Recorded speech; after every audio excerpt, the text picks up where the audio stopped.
Welcome to the deep dive. We're zeroing in today on really the engine room of the energy drink world, looking at Celsius Holdings' strategy. That's right. Specifically, we're unpacking the opening remarks from John Fieldly, their chairman and CEO, from the Q3 2025 earnings call. Yeah, and it's been a huge year for them, what he called transformational. Absolutely. And look, we're deliberately not getting bogged down in the financials today. Right. This is all about the strategic moves, the operational shifts.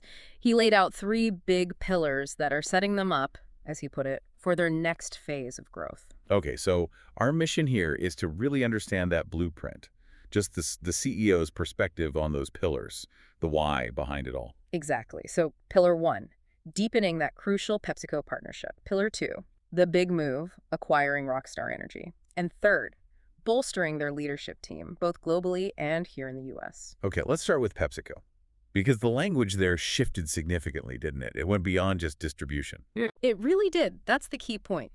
In August 2025, they became PepsiCo's U.S. strategic energy drink.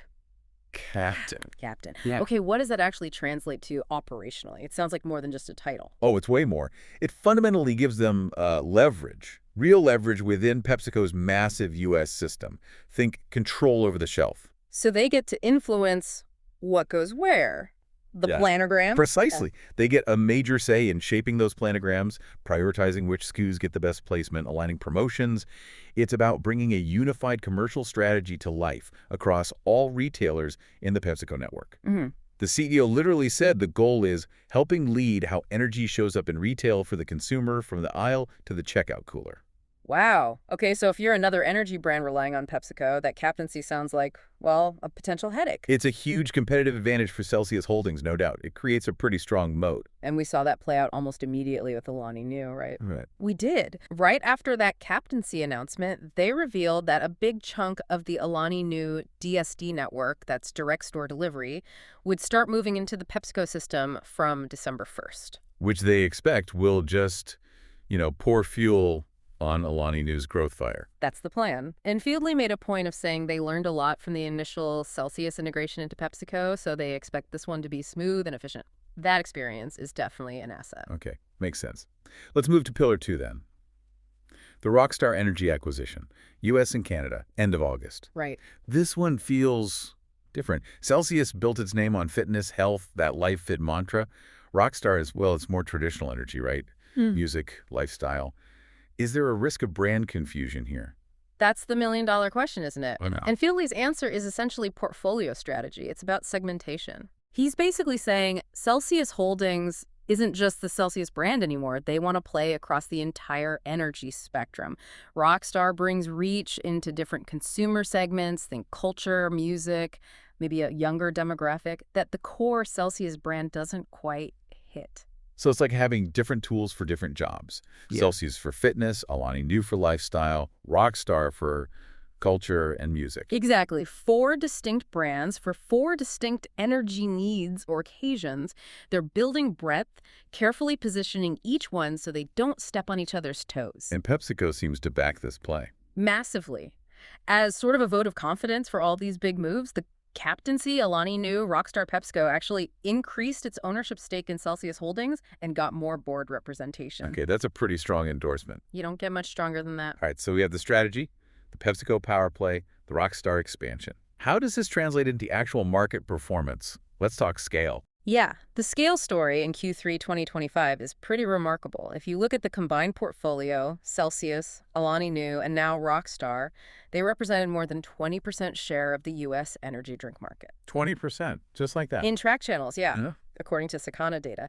And you have to remember, just 2 years ago, Celsius as a standalone brand was celebrating breaking 10% share. So they've essentially doubled their footprint in the category through these moves. That's fast. Very fast. And the portfolio's growth is outpacing the market significantly. It grew 31% year over year in Q3, while the total energy category grew maybe half that. Okay, big numbers.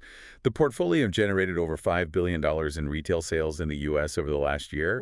But how much of that 31% growth is just adding Rockstar's existing sales versus actual organic growth driven by the new strategy? That's a fair question. The CEO didn't break it down quite that granularly in his opening remarks, but he did emphasize that the underlying momentum is strong, driven by real distribution gains and velocity increases for the core brands. So retailers are buying into this, giving them more space. Absolutely. That captaincy seems to be paying off. He gave specific examples.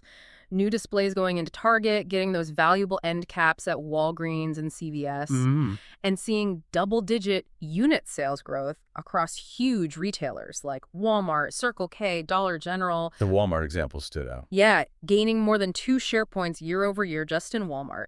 That shows retailers are actively shifting space towards the Celsius Holdings portfolio because they see it driving category growth. Okay, let's break down the brands within that growth. Celsius itself. Still strong. The core Celsius brand grew 13% year over year in retail sales in Q3. Solid. But Alani Nu. That was the eye popper. Totally. Triple digits, 115% year over year growth for Alani Nu. That's not just distribution, that's product velocity. People are buying it. And a lot of that came down to flavors, right? Limited time offers, LTOs. Exactly. He highlighted the Witch's Brew flavor for Alani Nu, which apparently led to their best sales week ever back in August. It just underscores how critical flavor innovation and newness are in this category. Keeps things exciting, brings people in. Right. And they're keeping that going. Celsius launched its own LTO Spritz Vibe in October, apparently getting good feedback already in the US and Canada. Which loops back to that portfolio marketing strategy we touched on, making sure each brand has its own clear lane. Yes, he explicitly laid out the 4 pillars again. Celsius Live Fit Go for fitness and lifestyle performance. Okay. Celsius Essentials for high-performance energy. Alani Nu owning that female-focused lifestyle energy. And Rockstar tackling culture, music, next-generation energy. It's a clear segmentation strategy, and they're pushing this message hard, even internally. Seems so. Field Lee mentioned he and other leaders spoke directly to like 30,000 PepsiCo employees. 30,000, wow. Yeah, at a national town hall. The idea was clearly to get the entire PepsiCo team excited, rallying behind the Celsius portfolio as the key growth engine for their retail partners. You can almost feel that momentum. He mentioned the NACS show, National Association of Convenience Stores, having that same buzz. Yeah, the sense was that Celsius Holdings was really positioning itself there as the leader, the one driving the functional, sort of better-for-you energy trend that's reshaping the market. Okay, but all this rapid growth, this scale, it needs support. Let's talk about the third pillar, people and organization. Crucial point. You can't execute this kind of strategy without the right team and structure. They highlighted internal investments, like their Celsius University Summit. Right, with the student marketing ambassadors. They're building brand loyalty from the ground up. Exactly. But also key hires at the top level. They brought in Rishi Dang as Chief Marketing Officer, tons of global experience, including time at PepsiCo. That PepsiCo connection keeps coming up. It does. It shows how intertwined those organizations are becoming. Plus, Garrett Quigley to lead international, Gary Shepravad as Chief Human Resource Officer. These are serious hires for managing complexity and global scale. Suggests a big international push is coming. Definitely. The CEO's message was clear. They've hit scale in the US. Now it's time to build that same foundation internationally. How's that going so far? International can be tricky. It's a mixed bag, but seemingly strategic. Australia was highlighted as continuing to exceed expectations. Big win there. Okay. But he also candidly mentioned the UK transition involved valuable lessons.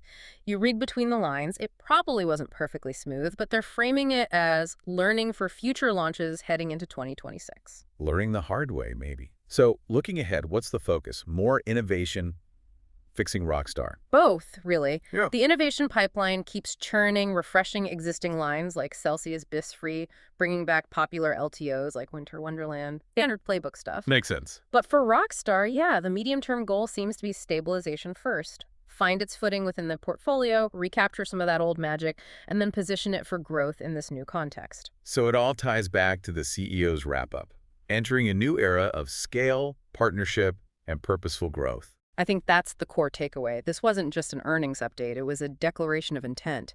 They've used the PepsiCo partnership and acquisitions to build a powerhouse portfolio with over 20% share.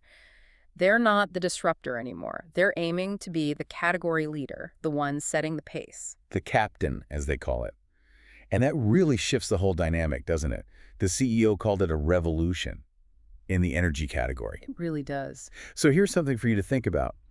If the category captain now has this much influence within a major distribution network like PepsiCo's, how does that change the game for any new functional beverage trying to break in over the next year or so? Can the scrappy startup still find shelf space when the captain's fleet is prioritized? That's definitely something to watch.